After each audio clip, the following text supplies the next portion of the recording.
Hi guys and welcome back to the channel Deepak Yadav Education. Welcome to the Daily Hindu News and Editorial Analysis of 17th of February 2023. तो guys आज है तारीख 17 फरवरी 2023 और है Friday.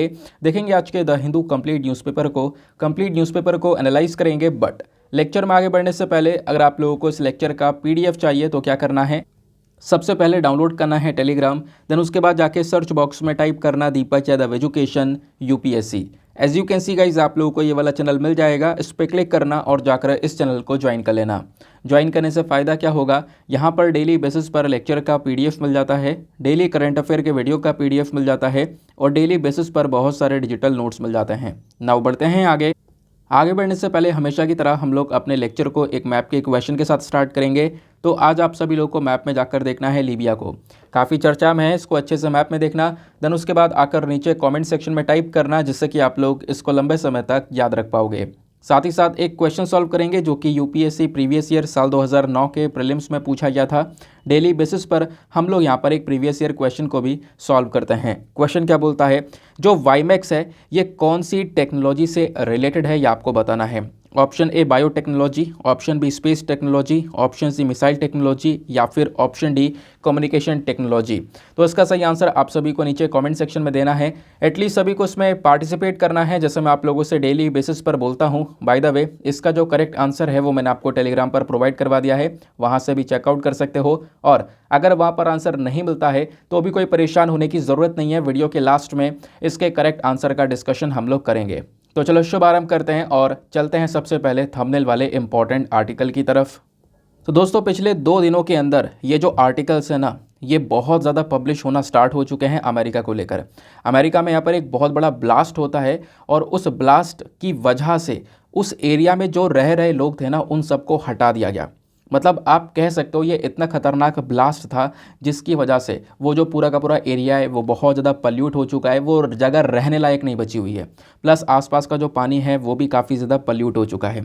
अच्छा ऐसा क्या हुआ है, अब उसको बताने से पहले मैं आपको बता दूँ, ये इंसिडेंट लगभग 13 तारीख से पहले का है, या फिर कह सकते हो 14 तारीख से पहले का इंसिडेंट है। लेकिन अमेरिका ने ये बात बाहर नहीं आने दी और जैसे ही एक आध आर्टिकल पब्लिश हुआ है वैसे ही आप देख पाओगे अब तो खैर हज़ारों आर्टिकल पब्लिश हो चुके हैं इस पर्टिकुलर टॉपिक के ऊपर में।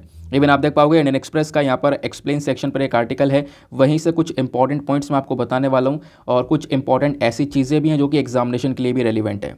तो हुआ यहाँ पर ये यूएसए के बारे में जब हम बात करते हैं तो अलग अलग स्टेट्स से मिलकर यहाँ पर वो यूएसए बना हुआ है और वहीं पर ओहियो एक और स्टेट देखने को मिलता है। जैसे आप पर्टिकुलरली ये यूएसए का मैप देखोगे तो यहाँ पर जो ओहियो स्टेट है ना वो एग्जैक्टली यहाँ पर देखने को मिलेगा। ये रहा ओहियो स्टेट, जैसे आपने टेक्सास, लुइसियाना, ओक्लाहोमा, ऐसे यहाँ पे कई सारे स्टेट्स के नाम सुने होंगे, वैसे यहाँ पर ओहियो है। तो ओहियो में क्या होता है, ट्रेन डिरेलमेंट होता है, यानी कि जो एक ट्रेन है ना वो पटरी से उतर जाती है और उसके बाद का कुछ इस प्रकार का ये सिनेरियो देखने को मिलता है। तो बात यह है कि ये कोई पैसेंजर ट्रेन नहीं है, ये जैसे मालगाड़ी होती है ना वैसे यहाँ पर एक ट्रेन देखने को मिलेगी। लेकिन मालगाड़ी की तरह अगर हम इसको देखें तो इसके अंदर में एक केमिकल लेकर जाया जा रहा था। उस केमिकल का नाम क्या है, उसका नाम है वाइनिल क्लोराइड। क्या नाम है, वाइनिल क्लोराइड इसके अंदर में लेकर जाया जा रहा था। अब ये ट्रेन क्या हुआ, पटरी से उतर जाती है, उतरने के बाद में आपस में इसके डब्बे टकराते हैं, टकराने के बाद में एक बहुत बड़ा ब्लास्ट हो जाता है। तो इस प्रकार का सिनेरियो यहाँ पे देखने को मिलेगा।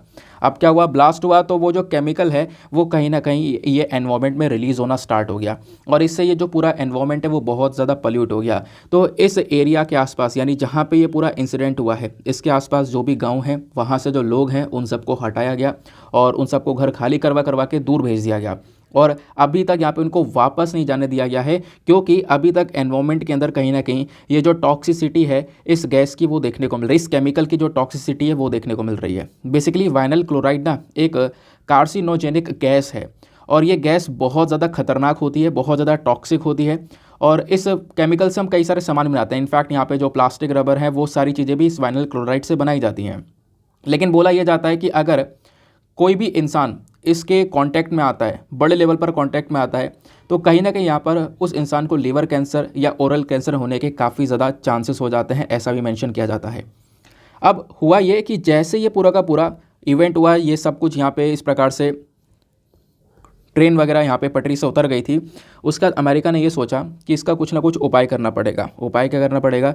उन्होंने यहाँ पर बोला कि हम इसको क्या करेंगे, इसमें आग लगा देंगे, इसको जला देंगे। इसको जलाने से क्या होगा, एकदम से यहाँ पर ये जल जाएगा, तो इसका जो असर धीरे धीरे होना होगा वो एकदम से होकर ख़त्म हो जाएगा। नहीं तो ये धीरे धीरे एनवायरनमेंट में रिलीज़ होगा, वो थोड़ा ज़्यादा घातक होगा। इससे अच्छा एक बार में इसको जला दो, थोड़ा कंट्रोल्ड वे में हम लोग पूरे एनवायरनमेंट को कंट्रोल करके इसको बर्न कर देंगे, जिससे यहाँ पे क्या जो इसका इम्पैक्ट होगा वो काफ़ी ज़्यादा कम हो जाएगा। होगा इम्पैक्ट लेकिन काफ़ी ज़्यादा कम हो जाएगा। ऐसी बातें यहाँ पर मेंशन की जाती हैं। तो ऐसा पूरा का पूरा आर्टिकल यहाँ पर ये पब्लिश है इंडियन एक्सप्रेस के अंदर में, वहीं से मैं ये सारी बातें आपको पढ़कर बता रहा हूँ। अब यहीं पर ना एग्जामिनेशन के लिए एक छोटा सा पॉइंट इंपॉर्टेंट हो जाता है आपके लिए, वो है वाइनिल क्लोराइड। ठीक है ना, इस चीज़ के बारे में ध्यान रखना, और मतलब हर जगह पर इसको कवर कर लिया गया है आज के समय में। तो लिवर कैंसर, ओरल कैंसर जैसी जो प्रॉब्लम है वो भी यहाँ पर इस वाइनिल क्लोराइड से हो सकती हैं। और अगर यहाँ पर ये वाइनिल क्लोराइड जलता है, इसको बर्न किया जाता है, तो इसमें से क्या निकलता है? इसमें से निकलता है फॉस्जीन और हाइड्रोजन क्लोराइड HCl। ये गैसेस भी यहाँ पे निकलती हैं एयर के अंदर में, और दोनों ही बहुत ज़्यादा घातक हैं। फॉस्जीन की बात करें तो फॉस्जीन यहाँ पर हाईली टॉक्सिक गैस है, बहुत ज़्यादा जहरीली मानी जाती है, कलरलेस गैस है। किसी इंसान की कांटेक्ट में आती है तो उसको वॉमिट वगैरह हो सकती है, उसको सांस लेने में काफ़ी ज़्यादा परेशानियां हो सकती हैं। इवन आप देखोगे कि फॉस्जीन गैस का यूज़ वर्ल्ड वॉर 1 के अंदर भी किया गया था। वर्ल्ड वॉर 1 में जब केमिकल वेपन का यूज़ किया गया था तो उसमें फॉस्जीन गैस का यूज़ किया गया है। फिर बात आती है HCl की, यानी कि हाइड्रोजन क्लोराइड की। तो हाइड्रोजन क्लोराइड भी यहाँ पर एक गैस है, बहुत स्ट्रॉन्ग ओडर वाली। प्लस यहाँ पे इस HCl गैस से एक इंसान की जो स्किन है वो डैमेज हो सकती है, स्किन, आई, नोज़ या थ्रोट इरिटेशंस क्रिएट हो सकते हैं, ऐसा यहाँ पर मेंशन किया गया है। तो ये यहाँ पर पूरा का पूरा आप देख सकते हो कि कितना ज़्यादा खतरनाक एक इंसिडेंट हुआ है USA के अंदर में। ठीक है, नाउ नेक्स्ट आर्टिकल पर आते हैं। अगला आर्टिकल बहुत ज़्यादा रेलिवेंट होने वाला है। आज पता है आर्टिकल थोड़े कम हैं लेकिन इंपॉर्टेंट ज़्यादा है, और आपको एक अच्छी इन्फॉर्मेशन मैं यहाँ पर देने वाला हूँ। आपको पता होगा वीडियो लेट आता है, कोई बात नहीं, हमारा न्यूज़पेपर ही लेट आता है, 6 बजे न्यूज़पेपर मिलता है। तो बताओ यहाँ पर कब तक, थोड़ा टाइम लगता है पढ़ने वढ़ने में, थंबनेल रेडी करने में, कंटेंट तैयार करने में, तो थोड़ा बहुत वीडियो लेट हो जाता है। कोई बात नहीं, आपको पता है 9 बजे तक वीडियो आ रहा है, 9:30 भी बज जा रहे हैं आजकल, मुझे पता है।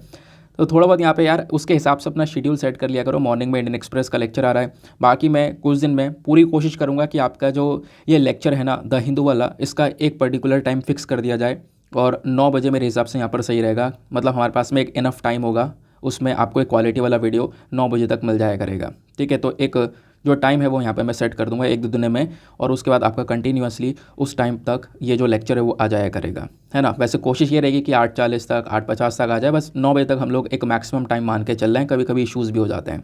ठीक है ना। चलो, जो ये आर्टिकल है ना ये वाला, इसको आप लोग GS पेपर नंबर 3 एनवायरनमेंट के पॉइंट ऑफ व्यू से लिंक कर पाओगे। काफ़ी ज़्यादा रेलिवेंट है।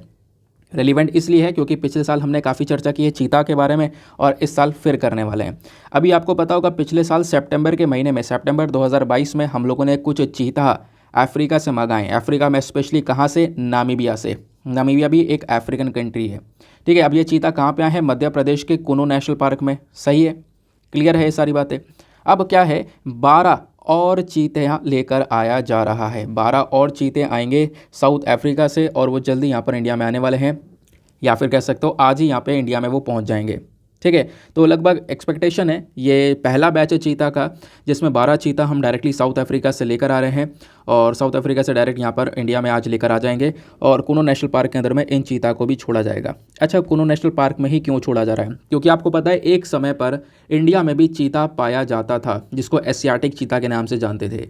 बट क्या हुआ, बहुत ज़्यादा यहाँ पर थ्रेट उसको देखने को मिला, बहुत ज़्यादा हंटिंग की गई, बहुत सारे और इश्यूज़ हुए, जिसकी वजह से चीता की प्रजाति पूरी तरह से ख़त्म हो गई, विलुप्त हो गई। तो हम इसी को वापस से री इंट्रोड्यूस कर रहे हैं भारत के अंदर में। ठीक है ना। और हमने अभी कुछ चीता मंगाए, कुनो नेशनल पार्क में पहुंचाए, अब यहाँ पे और भी आ रहे हैं। अभी जो मंगाए थे वो नामीबिया से आए थे, और अब जो मंगा रहे हैं वो साउथ अफ्रीका से आ रहे हैं। तो कहोगे दोनों देश अलग हैं, दोनों देश अलग हैं, लेकिन आते दोनों कहलाते अफ्रीकन कंट्री हैं, क्योंकि ये दोनों देश पूरे के पूरे अफ्रीकन कॉन्टिनेंट में है। अभी मैं आपको मैप दिखाऊंगा और बेहतरीन तरीके से क्लैरिटी मिल जाएगी। बात इतनी समझ में आई। लेकिन क्या एग्जामिनेशन में यहाँ से क्वेश्चन पूछा जाएगा? बिल्कुल भी नहीं। आपको क्या करना होगा, इस पूरे आर्टिकल का बैकग्राउंड समझना होगा, चीता के बारे में पढ़ना होगा, चीता की जो 2 स्पीशीज़ हैं उनके बारे में पढ़ना होगा, है ना, IUCN स्टेटस, ये सारी चीज़ें पढ़ कर जानी पड़ेंगी, क्योंकि एग्जामिनेशन में वहीं से क्वेश्चन बनने वाला है। दोस्तों पहले इस वाले मैप को देखो, ये पूरा का पूरा अफ्रीकन कॉन्टिनेंट है है ना। अब इस अफ्रीकन कॉन्टिनेंट में यह है नामीबिया, यह है बोत्सवाना, यह है साउथ अफ्रीका, ठीक है ना। तो हम लोग नामीबिया से चीता तो मंगा चुके हैं, अभी साउथ अफ्रीका से भी चीता आ रहा है, फिर बोत्सवाना से भी मंगाएंगे। पूरे अफ्रीकन कॉन्टिनेंट में ये जो चीता है ना, खासकर अफ्रीकन चीता, ये काफ़ी ज़्यादा मात्रा में पाया जाता है, ठीक है ना। तो अगर हम इसको पूरे कॉन्टिनेंट में देखें तो कहाँ कहाँ पर है ये रहा नामीबिया और ये रहा यहाँ पर साउथ अफ्रीका, ठीक है। अभी हम कहाँ से ला रहे हैं चीता, ये साउथ अफ्रीका से, ये नीचे वाले एक कंट्री से। एक और इम्पॉर्टेंट पॉइंट यहाँ पर यह है कि देखो हमारे देश में ना आखिरी बार चीता कब देखा गया था। हमारे देश में लास्ट टाइम पर चीता छत्तीसगढ़ में देखा गया था 1947 में। देन उसके बाद में कोई चीता दिखा ही नहीं, तो चीता को एक्सटिंक्ट डिक्लेयर कर दिया गया, यानी कि एक ऐसी प्रजाति जो विलुप्त हो चुकी है, और 1952 में इसको एक्सटिंक्ट डिक्लेयर कर दिया गया था, ठीक है। फिर कुछ दिन बाद, कुछ टाइम बाद हम लोगों ने चीता री इंट्रोडक्शन प्रोजेक्ट को लाने का सोचा, यानी चीता को वापस से इंडिया में कैसे लेकर आया जाए। ऑब्वियस सी बात है, एशियाटिक चीता खत्म हो चुके हैं, तो हमने सोचा अफ्रीका में इन चीता की, अफ्रीकन चीता की मात्रा ज़्यादा है, तो वहाँ से क्यों ना लेकर आया जाए इंडिया में और इसको री इंट्रोड्यूस किया जाए। तो ये तब दिमाग में आया और उसके बाद हम लोगों ने इस री इंट्रोडक्शन प्लान को इम्प्लीमेंट भी किया। अब बात आती है चीता की, तो ये बहुत रेलिवेंट पॉइंट होने वाले हैं जब मैं अब आपको बताऊंगा। देखो चीता, लेपर्ड, स्नो लेपर्ड, ये जो भी है ना, ये सब हमारी बिग कैट की स्पीशीज़ हैं, तो ये चीता भी उसी में आता है। प्लस चीता बहुत पुराना जानवर है, लगभग कितना बोला ये जा रहा है, मायूसीन एरा में भी यहाँ पर ये ट्रैक किया गया है। मायूसीन एरा मतलब आज से 5 मिलियन साल पुरानी बात की जा रही है। उस समय पर भी यहाँ पर इस चीता के जो एंसेस्टर्स हैं, पूर्वज हैं, वो देखने को मिला करते थे। देन जो ये चीता है ना, ये दुनिया का सबसे तेज़ दौड़ने वाला मैमल कह सकते हो, जो कि आज के समय में केवल 2 पर्टिकुलर कॉन्टिनेंट में रहता है, एक है अफ्रीका और एक है एशिया। अफ्रीका और एशिया के अलावा चीता कहीं नहीं पाया जाता, ध्यान रखना। और इसी वजह से एक और सिंपल पॉइंट ध्यान रखना, चीता की 2 ही प्रजाति हैं, एक होता है अफ्रीकन चीता जो कि अफ्रीका में पाया जाता है, और एक होता है एशियाटिक चीता जो कि एशिया में पाया जाता है। एशियाटिक चीता बहुत ही कम बचे हैं, 40-50 बचे हुए हैं आज के समय में, और वो भी केवल और केवल ईरान में ही स्थित हैं। लेकिन अफ्रीकन चीता पूरे के पूरे अफ्रीकन कॉन्टिनेंट में फैले हुए हैं और बहुत ज़्यादा मात्रा में अवेलेबल हैं। अब हम एक एक करके डिस्कस करेंगे दोनों के बारे में। पहले हम डिस्कस करेंगे अफ्रीकन चीता। इसका साइंटिफिक नेम क्या है, तो यहाँ पे जब आप साइंटिफिक नेम देखोगे तो वो है एसिनोनिक्स जुबाटस, ये यहाँ पर इसका एक साइंटिफिक नेम है। इसकी कैरेक्टरिस्टिक्स की बात करें तो देखो ये स्लाइटली ब्राउनिश कलर का है, इसकी गोल्डन से स्किन है, प्लस जो एशियाटिक वाला चीता होता है ना, उसके कंपैरिजन में ये थोड़ा सा ज़्यादा मोटा होता है, ऐसा कह सकते हो। सोच रहे होंगे ऐसे क्या पहचान करेंगे, तो यहाँ पर एक पिक्चर मैं आपको दिखा रहा हूँ, इस पिक्चर में सारी चीज़ें आपको क्लियर हो जाएंगी। यहाँ पे आपको ये दिख रहा होगा ऊपर अफ्रीकन चीता, ये एशियाटिक चीता, ये यहाँ पर पिक्चर देख पा रहे होंगे। इसका जो कलर है ना, थोड़ा सा अफ्रीकन वाले चीते का थोड़ा सा कलर डार्क देखने को मिलेगा, एशियाटिक चीते का थोड़ा लाइट कलर देखने को मिलेगा। आँख के आसपास देखो, चीता की पहचान यही है, आँख के पास में इस प्रकार से यहाँ पर आपको ये लाइनिंग देखने को मिलती है ब्लैक कलर की, है ना, ये चीज़ आप देख पा रहे होंगे। बाकी मैंने आपको बताया अफ्रीका वाला जो चीता है ये थोड़ा साइज़ में बड़ा होता है इस वाले से, एशियाटिक वाले से थोड़ा साइज़ में यहाँ पर ये बड़ा है और मोटा है। दूसरा आयुषन स्टेटस की बात करें तो एशियाटिक चीता वल्नरेबल कैटेगरी में है, मतलब अभी खतरे में है प्रजाति, लेकिन फिर भी अच्छी खासी पॉपुलेशन अवेलेबल है। लेकिन Asiatic cheetah critically endangered category में, क्रिटिकली एंडेंजर्ड मतलब बहुत बहुत ज़्यादा खतरे में है।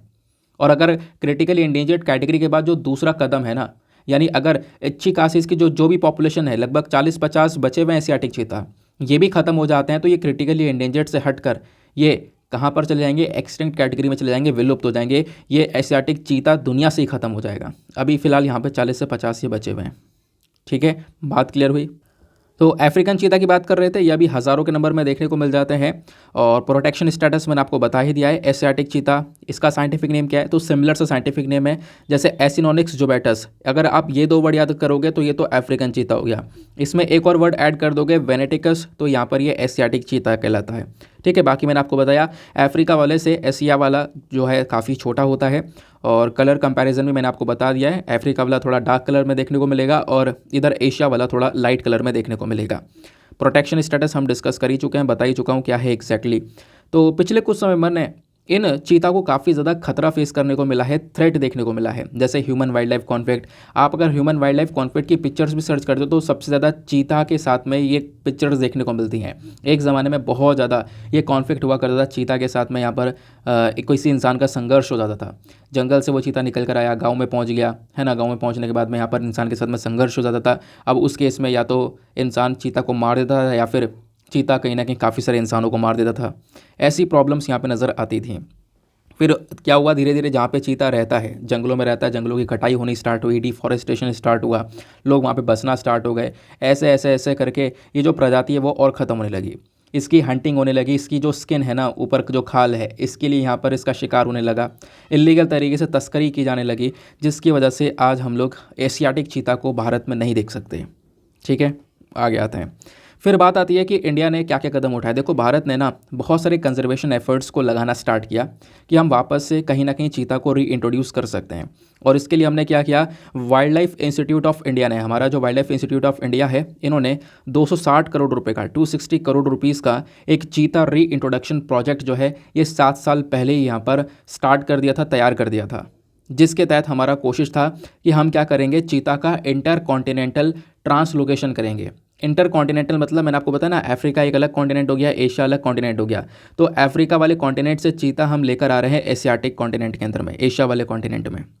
तो एक इंटर कॉन्टिनेंटल ट्रांसलोकेशन है, और ये दुनिया का पहला इस प्रकार का प्रोजेक्ट है जहाँ पे हमने एक पर्टिकुलर कॉन्टिनेंट से किसी जानवर को दूसरे कॉन्टिनेंट पर पहुँचाया है।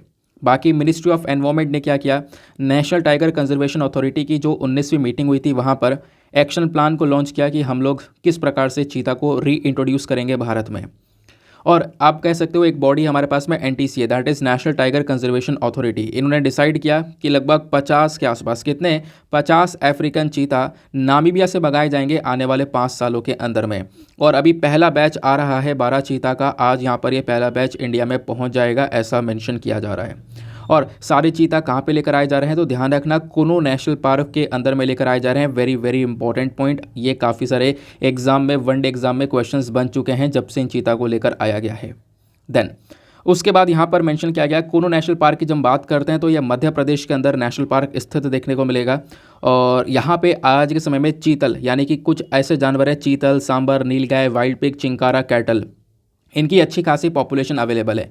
मतलब इस चीता को खाने के लिए भी बहुत कुछ मिलेगा इस एरिया में। बाकी कुनो नेशनल पार्क के अंदर भी पहले चीता देखने को मिला करता था, तो हम सोचते हैं कि कहीं ना कहीं वो जो एरिया है वो काफ़ी ज़्यादा हैबिचुअल होगा तो चीता के लिए। तो कहीं ना कहीं यहाँ पे आप कह सकते हो कि इन दोनों का जो लिंक है इस एरिया में काफ़ी अच्छा बैठेगा, और ये आराम से जो चीता है वो यहाँ पे रह पाएगा। ठीक है, बात क्लियर हो गई। चलो आगे आते हैं उसके बाद में नेक्स्ट न्यूज़ आर्टिकल की तरफ। उसके बाद सबसे पहले ये वाला आर्टिकल डिस्कस करेंगे, बहुत बहुत इंपॉर्टेंट पॉइंट आर्टिकल है। और यहाँ पे बात की जा रही है ऑर्गन ट्रांसप्लांटेशन के बारे में। होता नहीं है, शरीर से जो ऑर्गन्स होते हैं, जो अंग होते हैं, वो यहाँ पे ट्रांसप्लांट किया जाता है, एक इंसान का बॉडी पार्ट निकाल के दूसरे में लगाया जाता है ना। अब यहाँ पे एक लिविंग बीइंग भी कर सकता है, मतलब कोई यहाँ पर इंसान जिंदा है ना, तो वो भी यहाँ पर डोनेशन दे सकता है, अपने ऑर्गन डोनेट कर सकता है, ऑर्गन ट्रांसप्लांट करवा सकता है, या फिर यहाँ पे किसी मरे हुए इंसान का भी ऑर्गन डोनेट किया जा सकता है। तो ओवरऑल सिचुएशन क्या है, मैं डोनेशन और ट्रांसप्लांटेशन दोनों के बारे में आपको समझाऊंगा। लेकिन आगे बढ़ने से पहले मेक श्योर करना वीडियो पे जो लाइक का बटन है उसको प्रेस कर दो। एक छोटा सा टारगेट होता है दोस्तों 5K प्लस लाइक का, उसको आप अचीव करवा सकते हो, है ना। अब यहाँ पर आ चुके हो तो यहीं पर वीडियो पे लाइक का बटन प्रेस कर दोगे तो अभी वो टारगेट अचीव हो जाएगा। ठीक है, तो इतना सपोर्ट कर सकते हो, कोई चार्ज वगैरह एक्स्ट्रा चार्ज नहीं लिया जा रहा है, इतना ही यहाँ पर एक चार्ज है कि हाँ लाइक के बटन को प्रेस कर दो। साथ ही साथ में मेरे साथ में इंस्टाग्राम पे कनेक्ट कर सकते हो। इंस्टाग्राम पे जाना, सर्च बॉक्स में लिखना दीपक यादव एजुकेशन, आपको ये प्रोफाइल मिलेगा। वहाँ पे 11,000 से ज़्यादा लोग मेरे साथ में जुड़े हुए हैं, आप भी मेरे साथ में पर्सनली जुड़ सकते हो। चलो जी आर्टिकल पर आते हैं। यहाँ पे देखो, ऑर्गन ट्रांसप्लांटेशन को लेकर जो रूल्स एंड रेगुलेशंस थे उसके अंदर एक बदलाव कर दिया गया है हमारी हेल्थ मिनिस्ट्री की साइड से, वो यहाँ पर बताया गया। पहले क्या हुआ करता था कि मान लो यहाँ पे किसी ऑर्गन ट्रांसप्लांटेशन होना है, यानी कोई किसी के जो शरीर का अंग है ना वो यहाँ पर बदलना है, किसी दूसरे के शरीर का जो अंग है वो लगवाना है, ऑर्गन्स को यहाँ पर चेंज करवाना है। जैसे किडनी होता है, किडनी का ट्रांसप्लांटेशन होता है, लीवर का होता है, हार्ट का होता है। इवन कहोगे हार्ट, तो हार्ट यहाँ पे मरे हुए व्यक्ति का यहाँ पर यूज़ किया जाता है, आपको पता होगा। लंग हो गया, पेनक्रियास हो गया, स्मॉल बोवेल हो गया, तो ये सारे यहाँ ऑर्गन्स जिनका ट्रांसप्लांटेशन किया जाता है ना। तो अभी क्या हुआ कि अभी तक जो ट्रांसप्लांटेशन होता था उसमें एक मिनिमम एज रखी गई थी। एज क्या रखी गई थी, जो हमारे पास में national organ and tissue transplant organisation guidelines हैं, उन गाइडलाइंस ने ये बोला था अभी तक क्या था कि मान लो एक पेशेंट एक मरीज है, उसने क्या करना, ऑर्गन ट्रांसप्लांट करवाना है या ऑर्गन डोनेट करना है। तो वो जो पेशेंट है ना उसकी जो एज है वो 65 से कम ही होनी चाहिए, 65 से ज़्यादा नहीं होनी चाहिए। एक पर्टिकुलर पर्सन की जो उम्र है, जो यहाँ पे ट्रांसप्लांट करवा रहा है, ट्रांसप्लांट डोनेट कर रहा है, उसकी उम्र 65 से ज़्यादा की नहीं होनी चाहिए, ऐसा यहाँ पर बोला जा रहा है। 65 से ज़्यादा की है तो वो यहाँ पे ट्रांसप्लांटेशन नहीं करवा सकता। बट ये मामला ख़त्म कर दिया गया है। तो हमारी हेल्थ मिनिस्ट्री ने बोला है कि जो अभी तक ये 65 का एज का पूरा डेटा चल रहा था कि मान लो यहाँ पर कोई डेड इंसान है या फिर कोई ऑर्गन ट्रांसप्लांट करवा रहा है, डोनेट कर रहा है, तो ये 65 की एज थी ना, ये जो लिमिट थी, इसको हमने कर दिया है रिमूव। अब कोई लिमिट नहीं है, अब किसी भी पर्टिकुलर एज का जो ट्रांसप्लांटेशन है वो किया जा सकता है, ठीक है ना, वो बात यहाँ पे बताई गई। तो हमारे हेल्थ मिनिस्टर बोलते हैं और हमारी सरकार ही बोलती है कि कहीं ना कहीं जो ये पहले एक लिमिट लगाई जा रही है ना, अब मान लो 65 से जिसकी उम्र ज़्यादा है वो ट्रांसप्लांट नहीं करवा सकता, वो डोनेट नहीं कर सकता, है ना, ऐसा कैसे? अगर वो ऐसा नहीं हो पा रहा है तो लोगों के पास में जो राइट टू लाइफ का एक तरीके से उनको राइट मिला हुआ, हक मिला हुआ, वो वॉयलेट हो रहा है ना। तो वो हम नहीं चाहते राइट टू लाइफ उनका वॉयलेट हो, और हम लोग इसी वजह से जो ये एज लिमिट है उस एज लिमिट को रिमूव कर रहे हैं। अब से कोई एज लिमिट नहीं होने वाली है, अब कोई भी पर्टिकुलर पर्सन, किसी भी एज का पर्सन ट्रांसप्लांट करवा सकता है, ठीक है। बात क्लियर हुई। ट्रांसप्लांट मतलब आप अपना दूसरा ऑर्गन जो है अपने बॉडी के अंदर लगवा सकते हो, या अभी मैं आपको आगे बताऊंगा डोनेशन के बारे में भी आपको मैं आगे समझाने वाला हूँ, ठीक है। अब एक पर्टिकुलर यहाँ पर आपको पिक्चर दिखाई देगा, यहाँ पर आप देख पा रहे होंगे एक डेटा दिया गया है, और ये डेटा का सोर्स क्या है, वो है ministry of health and family welfare. तो इसने ये बताया डेटा ने कि जो बहुत सारे ऑर्गन ट्रांसप्लांटेशन है ये पिछले कुछ समय पर बढ़े हैं, है ना। ट्रांसप्लांटेशन मैं आपको बता चुका हूँ ना, ध्यान रखना कोई कन्फ्यूज़न नहीं होना चाहिए।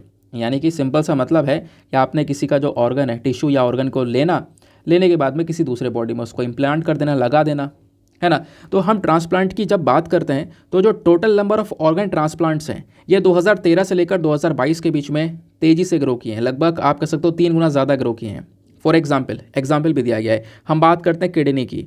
तो मान लो यहाँ पर कोई व्यक्ति है जो डोनर है, यानी कि वो अपनी किडनी को दे रहा है और वो जिंदा है, लिविंग व्यक्ति है, वो लिविंग ह्यूमन बींग है, वो जिंदा है और वो अपनी किडनी को डोनेट कर रहा है। तो 2013 में इस प्रकार के जो ट्रांसप्लांटेशन है वो केवल और केवल 3495 के आसपास हुआ था, बट 2022 में ये बढ़कर 9834 के आसपास हो चुका है। वही बताया गया कि पिछले कुछ सालों में ये ट्रांसप्लांट इंक्रीज़ हो चुके हैं। ये मैंने आपको लिविंग डोनर का बताया, लेकिन अब मान लो यहाँ पर कोई व्यक्ति मर चुका है, उसका भी यहाँ पर ऑर्गन जो है वो निकाल कर दूसरे व्यक्ति में आप कह सकते हो इम्प्लांट किया जा सकता है, लेकिन उसके लिए परमिशन वगैरह चाहिए होती है, वो बात अलग है, आगे समझाऊंगा। तो अभी हम समझते हैं जो डिसीज्ड पर्सन है उनको लेकर अगर हम बात करें तो 2013 में केवल 542 ट्रांसप्लांट हुए थे, बट 2022 में आप देखोगे ये बढ़कर 1589 के आसपास हो चुके हैं। ऐसे ही लिवर ट्रांसप्लांट की बात करें तो यहाँ पे जो लिविंग पर्सन है उन्होंने यहाँ पर ट्रांसप्लांट किया था, लगभग साल 2013 में 658 के आसपास यहाँ पर इस प्रकार के केस देखने को मिले थे, जो कि 2022 में बढ़ चुके हैं। ऐसे ही यहाँ पर डिसीज़ के साथ में भी देखने को मिलेगा, ऐसी हार्ट के केसेस देखने को मिलेंगे, है ना। हार्ट ट्रांसप्लांट की अगर हम लोग बात करें तो लगभग बोला जा रहा है साल 2013 में 30 के आसपास हार्ट ट्रांसप्लांट हुए हैं, है ना, लेकिन साल 2022 में लगभग 250 के आसपास यहाँ पे ये ट्रांसप्लांटेशन देखने को मिला है। ऐसे ही लंग्स का भी यहाँ पर आप देख पाओगे ट्रांसप्लांट 2013 में केवल 23 हुए थे, 2022 में 138 हो चुके हैं। पेनक्रियास का ट्रांसप्लांट हुआ है, स्मॉल बोवेल का ट्रांसप्लांट हुआ है, 2013 में एक भी नहीं हुआ था, लेकिन 2022 में 3 हुए हैं, ठीक है। तो ये बोला गया पिछले कुछ सालों में ये ट्रांसप्लांट जो है ना, ऑर्गन ट्रांसप्लांट खासकर, वो काफ़ी तेज़ी से इंक्रीज़ हो चुका है। बट अब मैं आपको कुछ अलग से डेटा प्रोवाइड करवाने वाला हूँ, जो कि एक इंडियन एक्सप्रेस का डेटा है और कुछ टाइम पहले मैंने आपके साथ में डिस्कस किया था। ये तो मैंने अभी आपको जो भी बताया वो न्यूज़ आर्टिकल समझाया। अब जो बात समझाने वाला हूँ वो बहुत काम की है, इसको एज इट इज़ दोस्त अपने पास में इस डेटा को स्टोर करके रख लेना। कोई भी क्वेश्चन आता है मेंस में, प्रीलिम्स में, आप बहुत आराम से हैंडल कर पाओगे ऑर्गन ट्रांसप्लांट को लेकर, ठीक है। तो यहाँ पे क्या था, अभी रिसेंटली एक डेटा आता है हमारा, पार्लियामेंट ने एक डेटा पार्लियामेंट में शेयर किया जाता है, और उस डेटा में ये बताया गया कि साल 2020, ध्यान रखना क्या, साल 2020 जो कि कोरोना वाला साल था, साल 2020 में ये ऑर्गन ट्रांसप्लांट काफ़ी ज़्यादा कम हो चुके थे, है ना। ये बात पार्लियामेंट में बताई गई, लेकिन उसके बाद साल 2021 में एकदम से ऑर्गन डोनेशंस इंक्रीज़ हो गए। साल 2021 में ऑर्गन डोनेशंस इंक्रीज़ हो गए, ऐसा यहाँ पर बताया गया। लगभग साल 2021 में 12,000, ध्यान रखना, 12,387 ऑर्गन्स हार्वेस्ट करे गए थे फ्रॉम डिसीज्ड, यानी कि कोई मरा हुआ इंसान है या कोई जिंदा इंसान है, इनमें से यहाँ पे इन ऑर्गन्स को निकाला गया था और ये ऑर्गन्स यहाँ पे इन लोगों ने डोनेट किए थे। अभी हम डोनेशन की बात कर रहे हैं, ठीक है। 2021 में ये डेटा यहाँ पर बताया गया। फिर उसके बाद में न्यूज़ में ये बताया जाता था रिसेंटली कि जो हमारा कोविड-19 पैंडेमिक आया था, कोविड-19 पैंडेमिक के समय पर ऑर्गन डोनेशन बहुत ज़्यादा कम हो गए थे, बट 2021 में वापस से ये अपनी लाइन पर आ चुका है 2021 में, और आप कह सकते हो एक रिकॉर्ड तोड़ डोनेशन किया गया है ऑर्गन्स का, ठीक है ना। और खासकर डिसीज डोनेशन और लिविंग डोनेशन दोनों किए गए हैं, यानी एक मरा हुआ इंसान भी उसके ऑर्गन्स को डोनेट किया जाता है और जिंदा इंसान भी यहाँ पे अपने ऑर्गन्स को डोनेट कर देता है। बट अगर हम लोग बात करें तो लिविंग पर्सनस ने लिविंग डोनेशन ज़्यादा हुआ है as compare to the deceased donation, ये भी ध्यान में रखना है। अभी मैं आपको एक पिक्चर दिखाऊंगा, ये पिक्चर देख सकते हो, उसमें यहाँ पर एक डेटा दिया हुआ है और अगेन ये यूनियन हेल्थ मिनिस्ट्री का ही सोर्स है। यहाँ पे 2017, 18, 19, 20 और 21 ये कुछ आपको 5 साल देखने को मिलेंगे। इन 5 सालों में किस प्रकार से ऑर्गन डोनेशन हुआ है उसके बारे में बताया गया है। जैसा आप देख पा रहे होंगे, ये जो डार्क ब्लू लाइन है ये एक तरीके से मरे हुए व्यक्ति को डिनोट करती है और स्काई ब्लू वाली लाइन जिंदा व्यक्ति को डिनोट करती है, यानी लिविंग पर्सन का डोनेशन और इधर यहाँ पे मरे हुए पर्सन का डोनेशन। तो 2017 में ये काफ़ी कम लेवल पे थे, आप देख पाओगे 2018-19 में काफ़ी ज़्यादा बढ़े, 2020 में वापस से डाउन हो गया था ये, लेकिन 2021 में वापस से यहाँ पर ये इंक्रीज़ होता हुआ नज़र आ चुका है।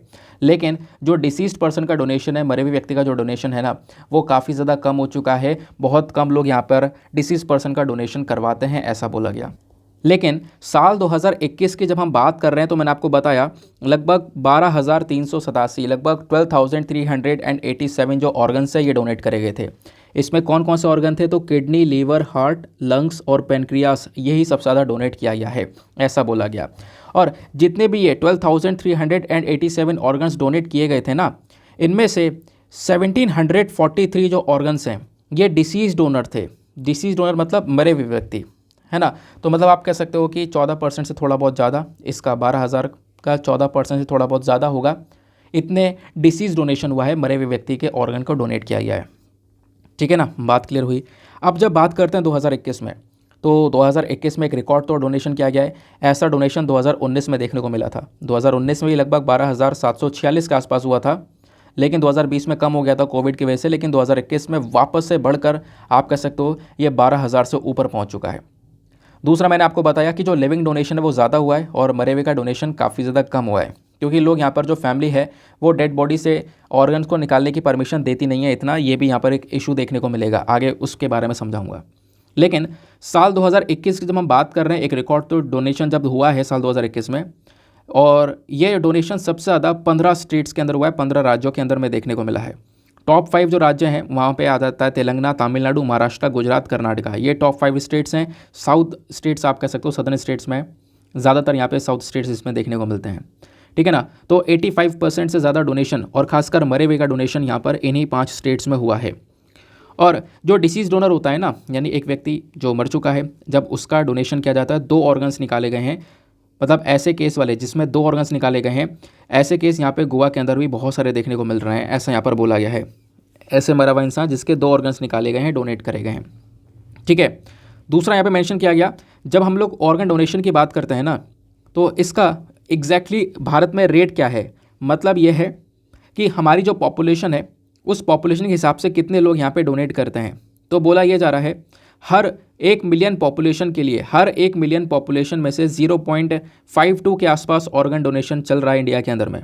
जबकि दूसरे देशों को देखोगे तो बहुत सारे लोग, बहुत सारी अलग अलग कंट्रीज़ में डोनेशन काफ़ी ज़्यादा। इवन अगर आपसे एक सवाल पूछा जाए पूरे दुनिया में कौन सा एक ऐसा देश है जहाँ पर ऑर्गन डोनेशन सबसे ज़्यादा किया जाता है, तो वो है स्पेन। स्पेन में ऑर्गन डोनेशन रेट सबसे ज़्यादा है, हाईएस्ट है पूरे दुनिया में। कितना ज़्यादा हाईएस्ट है? हर पर मिलियन के हिसाब से, मतलब मान लो हर 10 लाख लोगों में 49.6 के आसपास का डोनेशन देखने को मिलेगा, ऐसा बोला जा रहा है। जबकि इंडिया में ये हर पर मिलियन के हिसाब से 0.52 के आसपास का डोनेशन देखने को मिलेगा। बात क्लियर हो गई। अब यहीं पर ना एक और पॉइंट आता है कि ये जो डिसीज डोनेशन है, यानी कि मान लो एक इंसान मर चुका है, उसके जो बॉडी पार्ट्स में ऑर्गन्स हैं उनको डोनेट करना बनता है, उसकी ज़रूरत भी है, ऐसा यहाँ पर इस आर्टिकल में समझाया गया। उसकी ज़रूरत क्यों है? क्योंकि पिछले कुछ समय में ऑर्गन्स की डिमांड काफ़ी ज़्यादा बढ़ चुकी है, लोग ट्रांसप्लांट करवाना शुरू कर चुके हैं। अब ये ट्रांसप्लांट की जो लाइन है ना वो स्टार्ट हो चुकी है, लोगों ने ट्रांसप्लांटेशंस को इंक्रीज़ कर दिया है। अगर मैं एब्सोल्यूट नंबर में बताऊं तो इवन यहाँ पर आप देखकर चौंक जाओगे, ये बोला जा रहा है कि लगभग 1.5 से लेकर 1.5 से लेकर 2 लाख के आसपास हर साल ऐसे लोग होते हैं जिनको किडनी की ज़रूरत होती है और वो डिमांड करते हैं कि हमें किडनी चाहिए, लेकिन देने वाले कितने होते हैं? केवल 8,000 के आसपास, ठीक है। या फिर आप कह सकते हो 1.5-2 लाख में से 8 हज़ार के आसपास लोगों को 8 हज़ार के आसपास के लोगों को यहाँ पे किडनी मिल पाती है। फिर ऐसे ही लगभग 10 हज़ार के आसपास हर साल ऐसे लोग निकल कर आते हैं जिनको हार्ट का ट्रांसप्लांट चाहिए होता है, यानी कि जो दिल है वो चाहिए होता है उनकी बॉडी में, लेकिन केवल 200 लोगों को ही मिल पाता है। ये आप समझ रहे हो ना। फिर ऐसी जो डिमांड है ना, ये अलग अलग केसेस में और ज़्यादा इंक्रीज हो चुकी है। उसके बाद ऑर्गन जैसे कि हार्ट और लंग्स हो गए ना, हार्ट और लंग्स ऑब्वियस सी बात है किसी जिंदा इंसान से नहीं निकाल सकते हैं, मरे हुए इंसान से यहाँ पर लिया जाता है ये जो हार्ट और लंग्स हैं। ठीक है, तो बोला यही जा रहा है, इस आर्टिकल में भी बोला गया कि जो डेड बॉडी है ना, वो हम बेहतरीन तरीके से यूज़ कर सकते हैं, किसी और को जीवन दे सकते हैं उस डेड बॉडी के ऑर्गन्स का यूज़ करके, 1-2 ऑर्गन्स का यूज़ करके हम किसी और को उसकी जो लाइफ है उसको सेव कर सकते हैं। तो कहीं ना कहीं जो ये प्रीशियस रिसोर्सेज हैं वो वेस्ट हो रहे हैं, ऐसा भी यहाँ पर मेंशन किया जाता है। ठीक है, तो अगर यहाँ पे कोई भी डिजीज़ डोनेशन नहीं होता है, मरे हुए व्यक्ति का डोनेशन आप नहीं करते हो, मरे हुए व्यक्ति के खासकर ऑर्गन डोनेशन नहीं करते हो, तो कुछ प्रीशियस रिसोर्स जो है ना वो कहीं ना कहीं वेस्ट हो जाते हैं, ये यहाँ पर मेंशन किया गया। हालांकि यहाँ पर इस आर्टिकल में ये भी बोला गया कि लगभग 1.5 लाख के आसपास, यानी 1.5 लाख लोगों के आसपास हर साल लोगों की रोड एक्सीडेंट में जान जाती है। ठीक है ना, जिनमें से ज़्यादातर यहाँ पे क्या कर सकते हैं, अपने ऑर्गन्स को डोनेट कर सकते हैं, और अगर यहाँ पे ऑर्गन्स डोनेट किया जा सकें तो वो जो डिमांड है ना लोगों की ट्रांसप्लांटेशन की, वो यहाँ पे पूरी हो सकती है, उन लोगों की जान बच सकती है, ऐसा यहाँ पर मेंशन किया गया। हालांकि अब हम लोग डिस्कस करेंगे एक और मेजर पॉइंट कि इंडिया में ऑर्गन डोनेशन को लेकर क्या रूल्स एंड रेगुलेशंस हैं, रेगुलेटरी फ्रेमवर्क क्या देखने को मिलता है। तो पहले हम समझेंगे लेजिस्लेशन के बारे में। देखो हमारे पास में लॉज की बात करें, कानून की बात करें तो 1994 की बात है। 1994 में transplantation of human organs act, थोआ करके ध्यान रख सकते हो, इसको लेकर आया गया हमारी सरकार के थ्रू, भारत सरकार के थ्रू। फिर उसके बाद में जो ये ट्रांसप्लांटेशन ऑफ ह्यूमन रूल्स है ना, ये भी आपको देखने को मिल जाएंगे, 1995 में आ जाते हैं। बाद में इन रूल्स को अमेंड किया गया, इसके अंदर चेंजेस करे गए 2014 के अंदर में, और यहाँ पे जो डोनेशन है इसका स्कोप यहाँ पे इंक्रीज़ करने के ऊपर पूरा का पूरा फोकस किया गया। और ध्यान रखना जितने भी कानून है, जितने भी एक्ट है ना, उन्होंने जो ये ऑर्गन डोनेशन है इसका कमर्शलाइजेशन बैन कर रखा है। अगर कोई कमर्शलाइजेशन होता है मतलब अगर खरीदी बिक्री स्टार्ट हो जाती है तो इंसान को मारना स्टार्ट कर दिया जाएगा। अगर यहाँ पर कमर्शलाइजेशन स्टार्ट हो जाता है, खरीदी बिक्री स्टार्ट हो जाती है इंसान के ऑर्गन की, तो वो बिल्कुल पनिशेबल ऑफेंस है और बहुत बड़ा ऑफेंस है, उसमें बिल्कुल यहाँ पर उस इंसान को सज़ा मिलेगी। ठीक है, तो ये रूल्स एंड रेगुलेशंस हुए। अब बाद में बात करते हैं इंस्टीट्यूशंस की। हमारे पास में कौन कौन सी संस्थानें हैं, कौन कौन से इंस्टीट्यूशंस हैं, ग्रुप्स हैं जो कि यहाँ पे ऑर्गन डोनेशन को लेकर वर्क कर रहे हैं। तो उसके लिए नोटो एक ग्रुप देखने को मिलेगा, नाम है national organ and tissue transplant organisation. तो एक नेशनल लेवल की ऑर्गेनाइजेशन ये देखने को मिलती है, पूरे देश के लिए एक ऑर्गेनाइजेशन है जिसको ministry of health and family welfare के अंदर में तैयार किया गया है।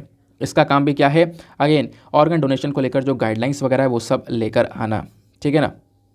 अब यहाँ पे इसी आर्टिकल में एक और पॉइंट बताया गया, आपसे क्वेश्चन बन भी सकता है कि पिछले कुछ समय में जो ऑर्गन डोनेशन रेट है ना वो इंडिया में गिरा है। तो ऑर्गन डोनेशन रेट जो गिरा है उसके पीछे का रीज़न क्या, मतलब गिरा नहीं, अगर हम पूरा ओवरऑल इंडिया में ओवरऑल वर्ल्ड में अगर हम देखें तो इंडिया में ये डोनेशन रेट कम क्यों है वो हम समझेंगे। क्योंकि बाकी सारी दुनिया में जब कोई दूसरी कंट्रीज़ को देखोगे तो वहाँ पे ऑर्गन डोनेशन रेट ज़्यादा है।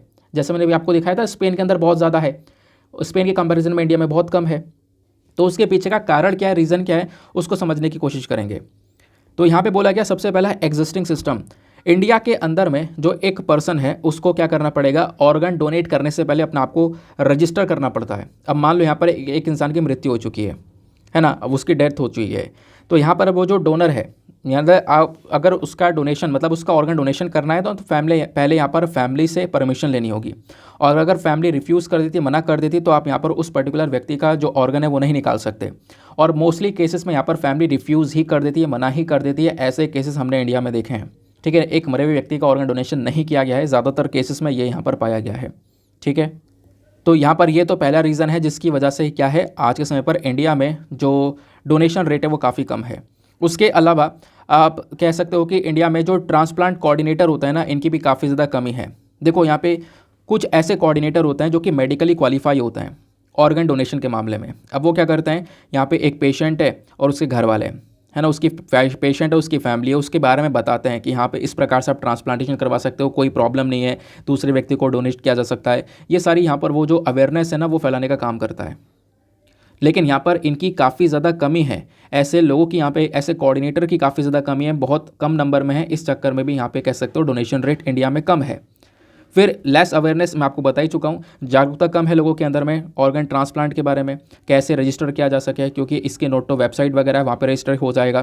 तो अभी यहाँ पे लोगों में अवेयरनेस कम है, जागरूकता कम है, इसकी वजह से भी डोनेशन रेट कम है। तो मैंने ट्रांसप्लांट प्लस डोनेशन दोनों का जो मिक्सचर है ना वो हमने समझ लिया है। अब कहीं से भी कोई भी क्वेश्चन है, मुझे नहीं लगता आप यहाँ पे सॉल्व नहीं कर पाओगे, स्पेशली मेंस के अंदर एक बेहतरीन सा आंसर लिख पाओगे। तो ये कंटेंट आपको रेडी करके दे दिया गया है। चलो नेक्स्ट आर्टिकल पर आते हैं। अगला छोटा सा आर्टिकल आपको यहाँ पर ये देखने को मिलेगा, अमासर के बारे में बात की जा रही है। अमासर क्या है? ये बेसिकली एक अमेंडमेंट बिल है। तो अभी पार्लियामेंट में अगले महीने ये अमेंडमेंट बिल प्रस्तुत किया जाएगा, री इंट्रोड्यूस किया जाएगा, आप कह सकते हो वापस से लेकर आया जाएगा। तो इसकी वजह से चर्चा की गई है। अभी इस बिल के बारे में कुछ नहीं पता है, बट यहाँ पे वापस से लेकर आ जाएगा, तो क्या होगा वो सब आगे पता चलेगा। बट कुछ चीज़ें जो कि ध्यान में रखना, इसकी फुल फॉर्म क्या है, वो है ancient monument and archaeological sites and remains amendment bill. ठीक है ना। ये कैसा बिल है? ये एक ऐसा बिल है जो कि हमारी जो एंशिएंट मॉन्यूमेंट्स हैं, जो पुराने स्मारक हैं, है ना, उनकी सुरक्षा करने का ये काम करता है। तो अमासर जो एक्ट हमारे पास में ऑलरेडी है, क्योंकि इसी के अंदर बदलाव किया गया है, बदलाव करके ये जो बिल है वो लेकर आया गया है। इस बिल को वापस से अभी आप कह सकते हो पार्लियामेंट में रखा जाएगा, तो सुनवाई होगी, उसके बाद पास होता है या कैसा होता है वो सब आगे की बात है। बट अभी यहाँ पर जो हमारे पास में ऑलरेडी एक एक्ट है, इसके बारे में थोड़ा डिस्कस करते हैं। जो ये अमासर एक्ट है ना, ये क्या करता है, ये हमारे मॉन्यूमेंट्स को, जो भी हमारे स्मारक है ना, उनको सुरक्षा देने का काम करता है। आर्कियोलॉजिकल साइट्स हैं, उनको यहाँ पे प्रोटेक्शन देने का काम करता है। ध्यान रखना, लेकिन यहाँ पर एक कंडीशन है, ऐसे मॉन्यूमेंट्स जो कि 100 साल से ज़्यादा पुराने हो, ऐसा मॉन्यूमेंट, ऐसा आर्कियोलॉजिकल साइट जिसका आप कह सकते हो हिस्टोरिकल इंपॉर्टेंस 100 साल से पुराना हो, उनको प्रोटेक्शन देने का काम करता है ये अमासर एक्ट। ठीक है ना।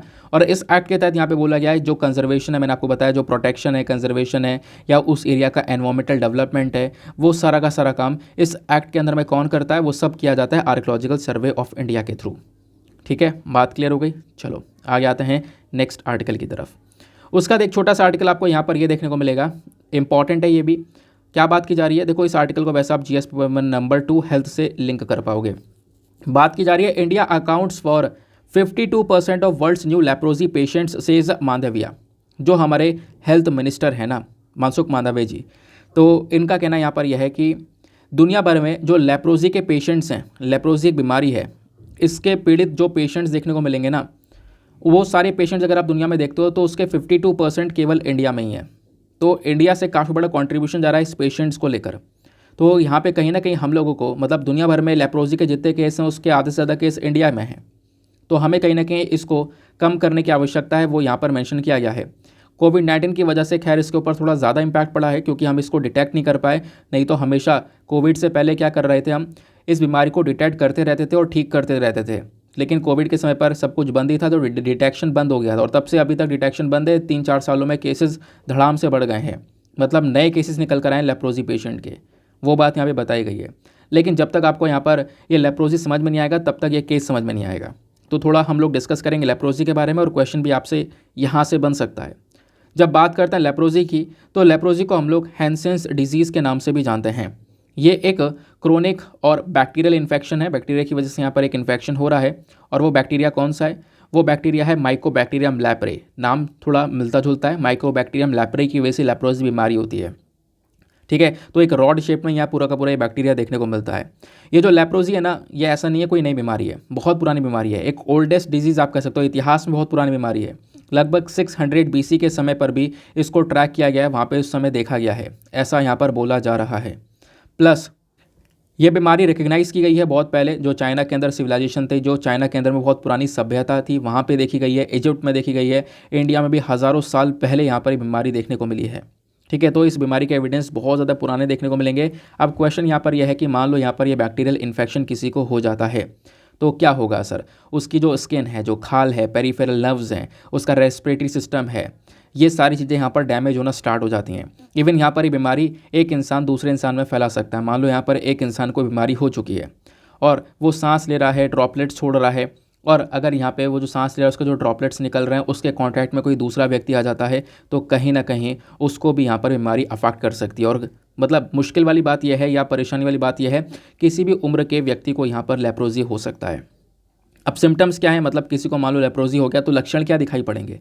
उसकी जो खाल है वो लाल होने लगेगी, लाल लाल कलर के यहाँ पर छत्ते पड़ने लगेंगे, है ना। जो आर्म्स हैं, वो जो हाथ हैं पैर हैं वो ज़्यादा ग्रो करेंगे ही नहीं, है ना। वो मसल्स काफ़ी ज़्यादा कमज़ोर रहेंगी।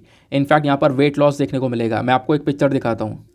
जब बात करते हैं लेप्रोजी की ना, तो मैंने आपको बताया एक इन्फेक्शियस डिजीज़ है जो कि माइक्रोबैक्टीरियम लेप्रे की वजह से होता है। इसको हैंसन डिजीज़ के नाम से भी जानते हैं। इस प्रकार से यहाँ पर आर्म्स हो जाते हैं, ठीक है ना। ये हाथ आप देख पा रहे होंगे लेप्रोजी की वजह से हुए हैं, ये सब लेप्रोजी की वजह से हुए हैं। पिक्चर्स और भी कई सारी डिस्टर्बिंग पिक्चर्स थी, बट यहाँ पर मैंने सोचा आपको ये पिक्चर दिखाई जाएँ। ये सब लेप्रोजी के केसेस हैं। बात क्लियर हो गई। बोला जा रहा है कि अगर इसको टाइम पर ठीक ना किया जाए, टाइम पर इसको ट्रीट ना किया जाए, तो ये लेप्रोसी कहीं ना कहीं एक पर्सन की डिसेबिलिटी में भी बदल सकती है। वो उसको डिसेबल कर सकती है, उसके आर्म्स लेग्स परमानेंट डैमेज हो सकते हैं, जैसे मैंने अभी आपको दिखाया। बॉडी के अंदर सेंसेशन वगैरह सब कुछ खत्म हो जाती है। अब क्वेश्चन यहाँ पर यह है कि जब बीमारी इतनी खतरनाक है तो क्या इसका कोई सोल्यूशन वगैरह है। देखो, लेप्रोसी बिल्कुल एक क्योरेबल डिजीज़ है, यानी इसको ठीक किया जा सकता है। कैसे ठीक किया जा सकता है, तो दवाइयों का कॉम्बिनेशन यहाँ पर यूज़ किया जा सकता है, जिसको हम लोग बोलते हैं मल्टी ड्रग थेरेपी। दवाइयों का, बहुत सारे दवाइयों का कॉम्बिनेशन यूज़ करके इस बीमारी को ठीक किया जा सकता है, ऐसा भी यहाँ पर मेंशन किया गया है। इनफैक्ट हमारे पास में यहाँ पर एक ऑफिशियल डेटा है, उस डेटा के अकॉर्डिंग बताया गया 2016-17 में, मतलब एक समय ऐसा आया था ना जब लेप्रोसी के केसेस, मतलब आप कह सकते हो बहुत तेज़ी से बढ़ते जा रहे थे। इवन साल 2016-17 का ऐसा समय था जब लगभग 1,35,485 के आसपास लेप्रोसी के नए केसेस डिटेक्ट किए गए थे। मतलब ऐसा समय था वो कि हर 4 मिनट में एक केस लेप्रोसी का निकल कर आ रहा था, उसको डायग्नोस किया जा रहा था। ये हालात थे उस समय पर। हालांकि काफ़ी सारे स्टेप्स हमारी सरकार ने उठाए हैं, काफ़ी सारे इनिशिएटिव चलाए हैं जिससे लेप्रोसी को टैकल किया गया है। फॉर एग्जाम्पल अगर मैं बात करूँ तो सरकार ने एक प्रोग्राम स्टार्ट किया है, नेशनल लेप्रोसी कंट्रोल प्रोग्राम। इसको 1955 में स्टार्ट किया गया था। ऐसे यहाँ पर आप कह सकते हो वर्ल्ड बैंक ने भी हमारे नेशनल लेप्रोसी एलिमिनेशन प्रोजेक्ट को सपोर्ट किया है। और फिर उसके बाद में साल 2001 में, है ना, दुनिया भर में जब एलिमिनेशन हो चुका था, दुनिया भर में ये लोग बीमारी को ख़त्म कर चुके थे, बहुत सारे देश यहाँ पे लेप्रोसी को ख़त्म कर चुके थे, लेकिन इंडिया यहाँ पर आप कह सकते हो कुछ ऐसी 14 कंट्रीज़ में आता था जिसने अपना टारगेट मिस कर दिया था, वो लेप्रोसी को ख़त्म नहीं कर पाया था, ठीक है ना। ये हालात भी यहाँ पर हुए हैं। फिर नेशनल लेप्रोसी एरेडिकेशन प्रोग्राम, यानी कि इस बीमारी को ख़त्म करने के लिए जो प्रोग्राम है इसको भी लॉन्च किया गया। और लॉन्च करने के बाद में हम लोगों ने अपना धीरे धीरे जो गोल है वो अचीव करना स्टार्ट किया, और हमने यहाँ पर जो केसेस हैं लेप्रोसी के वो काफ़ी ज़्यादा कम कर दिए हैं। बट कोविड-19 में क्योंकि हम यहाँ पे इन केसेस को डिटेक्ट नहीं कर पाए, डायग्नोस नहीं कर पाए, तो हमें इतना कुछ पता नहीं चला, जिसकी वजह से अभी के समय पर ये नए केसेस काफ़ी ज़्यादा बढ़ चुके हैं वापस से, ऐसा मेंशन किया जा रहा है। आई होप आपको यहाँ पर जो बात है वो क्लियर हो चुकी है। तो ये थे आज के हमारे सारे के सारे important news articles. Next article पर आते हैं। नेक्स्ट आर्टिकल काफ़ी ज़्यादा इंपॉर्टेंट है, यहाँ पर आप स्क्रीन पर देख सकते हो। इसको वैसे आप जीएस पेपर नंबर 2 पॉलिटी से लिंक कर पाओगे। क्या बात की जा रही है, पीएम मोदी ने अभी आदि महोत्सव को ओपन किया है। पीएम मोदी ने आदि महोत्सव को ओपन किया है और इन्होंने ये बोला कि जो वर्ल्ड है ना उसको बहुत कुछ सीखना चाहिए ट्राइब से। जो हमारी ट्राइब्स हैं, जो हमारी खासकर आदिवासी कल्चर है, उससे बहुत कुछ सीखना चाहिए, ऐसा यहाँ पर पीएम मोदी ने मेंशन किया। तो हुआ क्या, एक एक करके सारे पॉइंट डिस्कस करेंगे। प्राइम मिनिस्टर मोदी ने थर्सडे में जो ट्राइफेड क्या होता है अभी मैं आपको समझाऊंगा। ट्राइफेड का एक आदि महोत्सव ट्राइबल फेस्टिवल था ये। इस ट्राइबल फेस्टिवल का उद्घाटन किया न्यू दिल्ली के अंदर में कल हमारे प्राइम मिनिस्टर ने, और यहाँ पे ये बोला कि देखो ये जो फेस्टिवल है कहीं ना कहीं ट्राइबल कल्चर को और ज़्यादा पास में लेकर आता है, हम लोग को और ज़्यादा काफ़ी सारी चीज़ों को सिखाता है। ट्राइबल कल्चर बहुत ज़्यादा ब्यूटीफुल कल्चर है, काफ़ी सारी आप कह सकते हो, मतलब यहाँ पे ना ये जो कल्चर है इसमें अपने आप में बहुत सारी इंपॉर्टेंट चीज़ें हैं। बहुत टैलेंटेड लोग आपको यहाँ पर ये ट्राइबल पीपल देखने को मिलते हैं। आदिवासी लोगों के पास में बहुत सारा टैलेंट है, जैसे यहाँ पे काफ़ी सारे कारीगर होते हैं, आप देख पाओगे बहुत अलग अलग प्रकार की जो ये आर्ट से वो बनाते हैं। और अभी जो स्टेडियम में यहाँ पर ये पूरा का पूरा उद्घाटन हुआ है फेस्टिवल का, यहाँ पे इन्होंने अपना जो भी हैंडीक्राफ्ट वगैरह जो भी इन्होंने कला है वो सब शोकेस किया था, वो सब यहाँ पर दिखाया था, ठीक है ना। इवन यहाँ पर बोला जा रहा है कि पहली बार पीएम मोदी ने क्या हुआ है कि पहली बार यहाँ पे जो एक फ्लोरल ट्रिब्यूट है, यानी कि एक कह सकते हो हमारे ट्राइबल फ्रीडम फाइटर हैं बिरसा मुंडा जी, तो इनको यहाँ पर अभी श्रद्धांजलि भी दी है, पहली बार ऐसा हुआ है। और वहाँ पे हमारे जो ट्राइबल अफेयर मिनिस्टर हैं अर्जुन मुंडा, इनके साथ मिलकर यहाँ पे श्रद्धांजलि दी गई थी रिसेंट टाइम में। फिर मेंशन किया गया कि इस फेस्टिवल के अंदर कई सारे लोगों ने पार्टिसिपेट किया, लगभग 1000 से ज़्यादा जो ट्राइबल आर्टिजन्स हैं, जो कारीगर हैं, उसके बाद में क्राफ्ट्समैन हैं, वो सब यहाँ पर पूरे देश भर से आए थे यहाँ पे इस पूरे इवेंट में। ये जो आदि महोत्सव है इस इवेंट में, ये बोला जा रहा है ये अभी तक का एक मेगा नेशनल ट्राइबल फेस्टिवल है, अभी तक का सबसे बड़ा नेशनल ट्राइबल फेस्टिवल कंडक्ट किया गया है दिल्ली के अंदर में। और फिर उसके बाद में पीएम मोदी मेंशन करते हैं कि आज के समय में जब हम लोग बात करते हैं पूरे दुनिया भर की, तो यहाँ पे आदिवासी कल्चर काफ़ी ज़्यादा पुराना और इनका एक बहुत इंपॉर्टेंट रोल रहा है एनवायरनमेंट को बचाने में। आप देखोगे ना, इन लोगों ने मतलब दुनिया भर में बहुत सारी प्रॉब्लम्स है क्लाइमेट चेंज वगैरह को लेकर, ग्लोबल वार्मिंग को लेकर, लेकिन आदिवासी कल्चर कहीं ना कहीं एनवायरनमेंट से बहुत ज़्यादा लगा हुआ है, बहुत ज़्यादा यहाँ पर एनवायरनमेंट को प्रोटेक्शन देने का काम करते हैं। इस वजह से हमें यहाँ पर प्राउडली कहना चाहिए कि पूरे दुनिया को आदिवासी कल्चर से, आदिवासी से बहुत कुछ सीखना चाहिए, उनके पास में बहुत सारा ज्ञान है।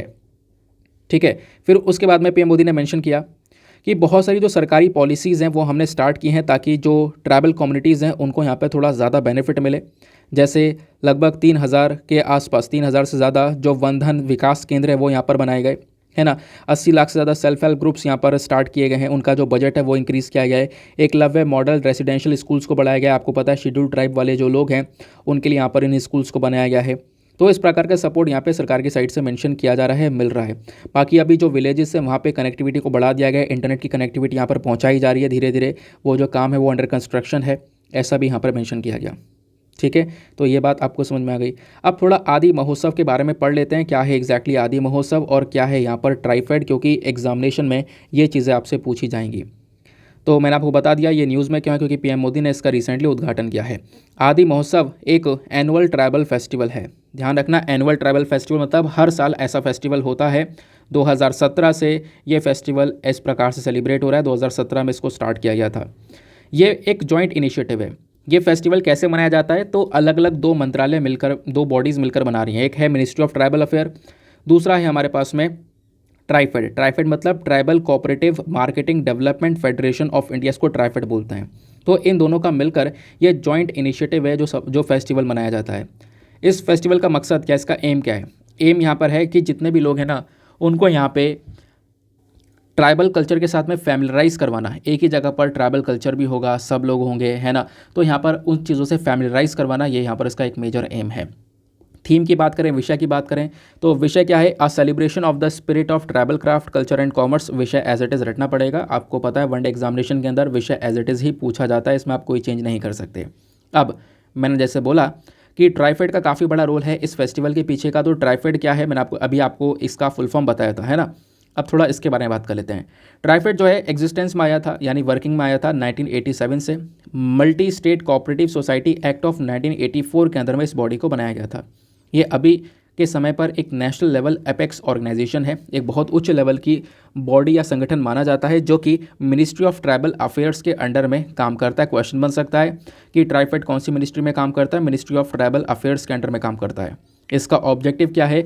जितने भी ट्राइबल पीपल हैं हमारे देश में, जो आदिवासी पीपल हैं, आदिवासी लोग हैं, उनका सोशो इकोनॉमिक डेवलपमेंट करना, है ना। उनका जो प्रोडक्ट है, उनका जो अलग अलग प्रोडक्ट है उसकी मार्केटिंग करना, मार्केटिंग डेवलपमेंट करने का यहाँ पर ये मेजर काम करता है।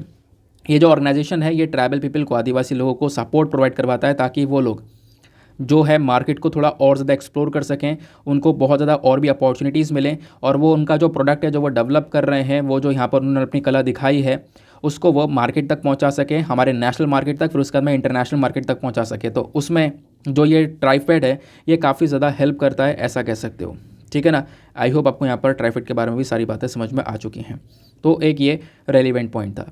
नेक्स्ट आर्टिकल पर आता है ना। यहाँ पर ऊपर एक छोटा सा आर्टिकल है और GS paper number 3 defence and security, इसको आप लिंक कर पाओगे। बात की जा रही है यहाँ पर इंडियन एयरफोर्स की। तो इंडियन एयरफोर्स यहाँ पे क्या कर रहा है, अभी लगभग बहुत सारे जो फाइटर जेट्स है उसको परचेज़ कर रहा है। और जो हमारा एक बहुत बड़ा प्लान है कि हम बहुत सारे फाइटर जेट्स परचेज़ करेंगे, उसमें लगभग आप कह सकते हो एक और हिस्सा ऐड हो चुका है। लगभग 114 फाइटर जेट्स जो है ना वो हमारा एक सबसे बड़ा प्रोक्योरमेंट प्लान का हिस्सा बन चुका है, जहाँ पे हम काफ़ी सारे फाइटर जेट्स को परचेज़ कर रहे हैं।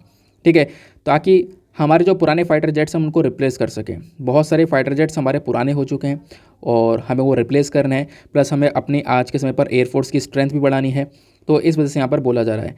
आपको पता होगा MiG-21 हम लोगों ने ये मंगाया, और अभी कुछ MiG-21 लगभग आप कह सकते हो 3 के आसपास इस प्रकार के जो फाइटर एयरक्राफ्ट हैं 2025 तक भारत के पास में आएंगे, इंडियन एयरफोर्स के पास में आएंगे। ऐसे ही हम लोगों ने अपने देश से, हमारे कंट्री के अंदर में ही जो अलग अलग बॉडीज़ हैं ना, उन्होंने यहाँ पर आप कह सकते हो अलग अलग फाइटर जेट्स को बनाया है। इवन यहाँ पर एमका की बात करते हैं, AMCA के बारे में बात करते हैं। ये बहुत इंपॉर्टेंट फाइटर जेट है इंडिया का। इसको हम लोग बोलते हैं एडवांस मीडियम कॉम्बैट एयरक्राफ्ट, है ना। एक एयरक्राफ्ट है, बहुत रेलिवेंट एयरक्राफ्ट है, अभी मैं आपको बताऊंगा, लेकिन एक पिक्चर आपको देखना होगा उसके लिए एक छोटा सा पिक्चर है, एग्जैक्टली ये रहा वो। आपको पता होगा आज फ्राइडे है, फ्राइडे में क्या होता है, पिक्चर ऑफ द वीक आता है, वो ये वाला है, ठीक है। यहाँ पर अभी रिसेंटली मैंने आपको पढ़ाया था किस चीज़ के बारे में, एरो इंडिया के बारे में। जो एरो इंडिया 2023 एयर शो हुआ है बेंगलुरु में, वहाँ पर ये यूएसए का जो फाइटर जेट है ये देखने को मिला है, F-35 फाइटर जेट देखने को मिला है। तो आपको F-35 फाइटर जेट के बारे में सारी इन्फॉर्मेशन पता होनी चाहिए, क्योंकि अभी ये एक पिक्चर आया है न्यूज़ में और ये पता होगा तो काफ़ी ज़्यादा हेल्प मिल जाएगी, क्योंकि आपको पता है एग्जामिनेशन में क्वेश्चन बन जाता है, काफ़ी बार थार्ड के बारे में पूछा गया है, बैराक मिसाइल के बारे में पूछा गया है, तो ऐसे आपसे F-35 के बारे में पूछा जा सकता है। तो वो जो F-35 फाइटर जेट आपको दिख रहा है स्क्रीन पर, ये यूएसए का 5th जनरेशन का F-35 है और ये अभी यहाँ पर इंडिया में पहली लैंडिंग कर चुका है, इस वजह से यहाँ पर ये चर्चा में है। 14 फरवरी को यहाँ पर इसने पहली लैंडिंग की, मतलब 14 फरवरी को न्यूज़ आर्टिकल पब्लिश हुआ था, उसमें बताया गया था ये इंडिया में लैंड कर चुका है और एरो इंडिया 2023 के अंदर इसने पार्टिसिपेट किया है। तो F-35 क्या है? F-35 एक लॉकहीड मार्टिन, F-35 एक अमेरिकन, एक कह सकते हो अमेरिकन एयरक्राफ्ट है। और अगर हम बात करें तो सिंगल सीट, इसमें एक सिंगल सीट है, सिंगल इंजन है और वेदर कैसा भी हो, कैसा भी वेदर हो, कैसा भी मौसम हो, उसमें ये अच्छे से परफॉर्म कर सकता है ना। इसमें काफ़ी सारी कैपेबिलिटीज़ हैं, जो मिशंस हैं, स्ट्राइक मिशंस हैं, वो यहाँ पर ये कंडक्ट कर सकता है। दूसरा बोला गया कि इसके अंदर क्षमताएँ देखने को मिलती हैं कि ये एक इलेक्ट्रॉनिक वॉरफेयर को प्रोवाइड करवा सकता है, प्लस यहाँ पे इसके अंदर काफ़ी सारी ऐसी क्षमताएँ हैं कि ये इसमें स्टील्थ फीचर को ऐड किया गया, यानी कि दुश्मन का जो रडार है उसकी पकड़ में भी यहाँ पर ये जो फाइटर जेट है वो हमारा नहीं आएगा। F-35 बोला जा रहा है कि अभी तक का एक मोस्ट एडवांस 5th जनरेशन का फाइटर एयरक्राफ्ट है पूरे दुनिया में, ठीक है ना। 5th जनरेशन का जो फाइटर क्राफ्ट है ये इसमें से सबसे एडवांस वाला यही है, F-35 फाइटर जेट। तो इंडिया में पहली बार लैंड हुआ है, इसके चक्कर में आपको पता होना चाहिए। दूसरा, क्या इंडिया F-35 खरीदने के लिए प्लान कर रहा है? नहीं, हम खरीदने के लिए प्लान नहीं कर रहे हैं, हम लोग अपना खुद का फाइटर जेट एयरक्राफ्ट बना रहे हैं, जिसको बोला जा रहा है एम का। अभी मैंने आपको बताया था ना, एडवांस मीडियम कॉम्बैट एयरक्राफ्ट। जो ये एम का है ये भारत का 5th जनरेशन का stealth multi role combat aircraft होगा, यानी एक ऐसा एयरक्राफ्ट जो अगेन दुश्मन की रडार में ना आए और हम इसको आराम से उड़ा पाएँ। तो इंडियन एयरफोर्स के लिए, नेवी के लिए यहाँ पर एयरक्राफ्ट तैयार किया जा रहा है। इस एयरक्राफ्ट को बोला जा रहा है कि कौन प्रोड्यूस करेगा, तो एक एक्सपेक्टेशन, एक अंदाज़ा है, ये एक जॉइंट वेंचर प्रोजेक्ट होने वाला है, जहाँ पर DRDO, हमारा डिफेंस रिसर्च और डेवलपमेंट ऑर्गेनाइजेशन, और HAL यानी कि हिंदुस्तान एरोनॉटिक्स लिमिटेड, और साथ ही साथ में कुछ इंडियन प्राइवेट कंपनी भी होंगी, तो ये सब मिलकर यहाँ पर जॉइंटली इस एयरक्राफ्ट को डेवलप करेंगे, बनाएंगे, ऐसा बोला जा रहा है। एम का क्या करेगा इंडिया को, अगर ये हमारे पास में एम का बनकर तैयार हो जाता है ना, तो इसके साथ में भारत को एक बहुत बड़ा सपोर्ट मिलेगा। कैसे सपोर्ट मिलेगा? बोला ये जा रहा है कि इंडिया कहीं ना कहीं US, रशिया, चाइना वाली लिस्ट में ऐड हो जाएगा, क्योंकि अभी के समय पर ऐसा एयरक्राफ्ट US, रशिया या चाइना के पास में ही है, तो भारत के पास में भी आ जाएगा, ऐसा यहाँ पर मेंशन किया गया। ठीक है, बात क्लियर हो गई, समझ में आ गया एम का क्या है, कैसे बन रहा है, कैसे काम कर रहे हैं, F-35 क्या है। आगे आते हैं ना दोस्तों, आते हैं आज के मेंस के क्वेश्चन की तरफ। देखो आज ना एडिटोरियल डिस्कशन पे नहीं है, क्योंकि हम एडिटोरियल हमारे पास में कुछ ज़्यादा रेलिवेंट नहीं है, कुछ एक आध छोटे छोटे पॉइंट हैं वो मैं कल वाले वीडियो में ऐड करूँगा, ठीक है ना। बाकी यहाँ पर कुछ खास इंपॉर्टेंट नहीं हो, तो आप इस पोर्शन को आज स्किप कर सकते हो, ठीक है। बाकी मेंस क्वेश्चन के लिए इंतजार कर रहे होंगे, आज का मेंस का क्वेश्चन कहाँ है, तो लास्ट में, वीडियो के लास्ट में आज का मेंस का क्वेश्चन दिया गया है। क्वेश्चन क्या है? देखो कल मैंने आपको एक एडिटोरियल पढ़ाया था जहाँ पे मेंटल हेल्थ डेवलपमेंट के बारे में समझाया था, मेंटल हेल्थ से संबंधित सारे इश्यूज़ पढ़ाए थे, तो उसी के बेसिस पर आज एक एडिटोरियल आज एक मेंस का क्वेश्चन पूछा जाए। क्वेश्चन यह है, discuss major road blocks in efficiency and development of mental health care in India and also suggest innovative solutions to deal with the mental health issues. आपको बताना है कि आखिरकार जो ये मानसिक स्वास्थ्य है ना, इसकी मतलब आपका इसका जो डेवलपमेंट है उसमें क्या क्या प्रॉब्लम्स आ रही हैं आज के समय पर, उसमें क्या क्या दिक्कतें आ रही हैं, क्या क्या बाधाएं आ रही हैं, उस पर आपको चर्चा करनी है। साथ ही साथ में आपको बताना है क्या क्या इनोवेटिव सॉल्यूशंस, क्या क्या हमारे पास में आप कह सकते हो समाधान हो सकते हैं, क्या सॉल्यूशंस हो सकते हैं जिससे हम लोग इन मेंटल हेल्थ इश्यूज़ को टैकल कर सकते हैं। हिंदी में भी रीड कर देता हूँ। तो भारत में मानसिक स्वास्थ्य देखभाल की दक्षता और विकास में प्रमुख बाधाओं पर चर्चा करें और मानसिक स्वास्थ्य के मुद्दों से निपटने के लिए अभिनव समाधान की भी सुझाव, ठीक है, जो समाधान है वो भी सुझाना है, यानी कि आपने इसका सोल्यूशन भी बताना है, प्लस यहाँ पे आपको बताना है कि क्या क्या चैलेंजेस आज के समय पर इस पर्टिकुलर सिनेरियो में मेंटल हेल्थ केयर में देखने को मिलते हैं, है ना। इसके इतना डेवलपमेंट क्यों नहीं हो पा रहा है, मेंटल हेल्थ केयर हम इतना ज़्यादा ग्रो नहीं कर पा रहे हैं, उसके पीछे क्या क्या प्रॉब्लम्स है वो भी आपको बताना है। तो 250 शब्दों में आंसर लिखना, और आंसर लिखने के बाद में कहाँ पर सबमिट करना है, टेलीग्राम पर जाना, वहाँ पे लिखना Deepak Yadav education mains group, full form लिखोगे आपको पर्टिकुलर ग्रुप मिलेगा। 50,000 से ज़्यादा लोग जुड़े हुए हैं, आप भी वहाँ पर जुड़कर डेली बेसिस पर आंसर्स को लिख सकते हो। आंसर जब आपका लिखोगे ना तो उसको वहाँ पे सबमिट करना है। सबमिट करने के साथ साथ एटलीस्ट सभी लोगों को 2-2 आंसर्स रिव्यू करना है। जब आप सभी लोग 2-2 आंसर्स को रिव्यू करोगे तो इससे काफ़ी बेनिफिट्स होंगे, आपको भी सामने वाले को भी। आपको कुछ इंपॉर्टेंट पॉइंट्स मिलेंगे अपने नोट्स में इंक्लूड करने के लिए, और सामने वाले को भी फ़ायदा ये होगा कि अगर उनके आंसर में कोई मिस्टेक होती है तो आप उनको बता सकोगे कि हाँ, यहाँ पर एक इम्प्रूवमेंट की आवश्यकता है। ठीक है, तो ये था आज का हमारा oral discussion. I hope guys आपको मज़ा आ चुका है, सारी चीज़ें पॉइंट टू पॉइंट क्लियर हो चुकी हैं। छोटे बड़े आर्टिकल्स जो भी थे वो सब हमने यहाँ पर बैकग्राउंड इन्फॉर्मेशन के साथ में कवर कर लिए हैं। अब टाइम है हमारे प्रीलिम्स वाले क्वेश्चन का, तो प्रीलिम्स वाले क्वेश्चन को देखते हैं इसका आंसर क्या है, और उसके बाद यहाँ पर वीडियो को समाप्त करते हैं। आपसे पूछा गया था वाईमैक्स टेक्नोलॉजी के बारे में, तो वाईमैक्स टेक्नोलॉजी कौन सी टेक्नोलॉजी से रिलेटेड है, तो उसका सही उत्तर है कम्युनिकेशन। तो वाईमैक्स जो है कम्युनिकेशन टेक्नोलॉजी से रिलेटेड है। नाउ मिलता है आप लोगों से अगले वीडियो में। आज के लिए bye bye, have a nice day, thank you and जय हिंद।